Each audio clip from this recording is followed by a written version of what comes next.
En 1961, vous avez 20 ans lorsque la France connaît une guerre sanglante qualifiée par le pouvoir d'événement d'Algérie. Le conflit se transpose sur le territoire métropolitain et le point d'orgue se déroule à Paris le 17 octobre avec une manifestation du FLN. Il s'agit d'un boycott du couvre-feu nocturne nouvellement appliqué au seul nord africain. La police est exaspérée par les attaques du FLN contre les représentants de l'ordre qui désapprouvent la lenteur et l'indulgence de la justice à l'égard des commandos appréhendés. La tension des policiers est extrême car ils sont convaincus qu'ils vont affronter des manifestants violents et armés. Au Pont-de-Neuilly, une colonne de 10 000 manifestants se retrouve face à une petite section de 65 policiers seulement. Il s'ensuit une série d'affrontements confus et de corps à corps. Des coups de feu partent dans les rangs des manifestants, la police riposte. Le bilan est comme d'habitude très contrasté, 2 morts selon la préfecture de police et 80 selon les organisateurs. 1961 est une année de tumulte pour la France avec des révoltes paysannes d'une grande ampleur. Pour faire moderne, comme les Américains, les pouvoirs publics favorisent la production intensive qui ne comporte que des inconvénients et dont on paie encore les conséquences aujourd'hui. Les produits sont de moins bonne qualité, le trop-plein de main-d'œuvre se traduit par un exode rural, les agriculteurs restants se sont endettés fortement pour se mécaniser. La surproduction fait chuter les cours partout. Les paysans se rebellent. Des légumes enduits de gasoil sont déversés dans les rues. Des urnes électorales sont brûlées. La sous-préfecture de Morlaix est occupée et des lignes téléphoniques sont sabotées. Ces révoltes paysannes ne sont pas sans rappeler les jacqueries d'antan et les gilets jaunes d'aujourd'hui.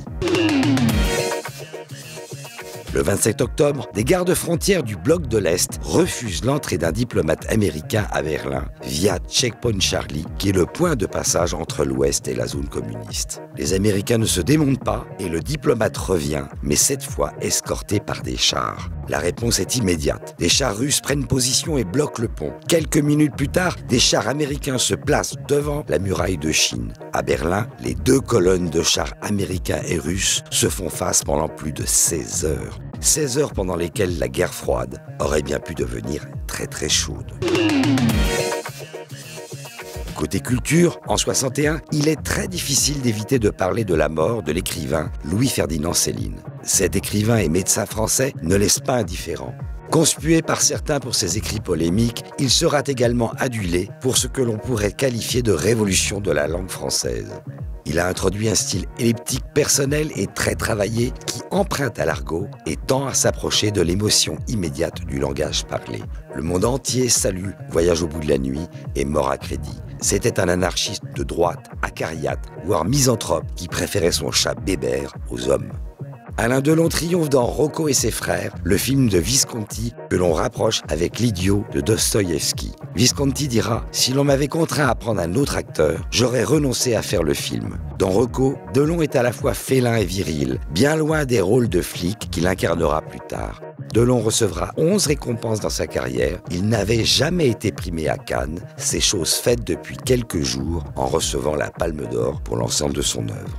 En 61, le rock arrive en France. En janvier, c'est la sortie du premier disque des Chaussettes Noires, premier groupe de rock en France avec Auchan et Eddie Mitchell.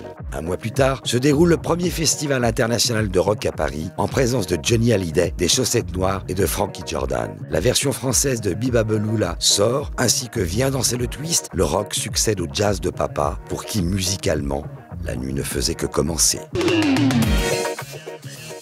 Alors, la nuit du FLN à Paris, les révoltes paysannes façon gilet jaune, le face-à-face des chars à Berlin, mais aussi la mort de Céline, le triomphe de Delon dans Rocco et l'arrivée du rock en France.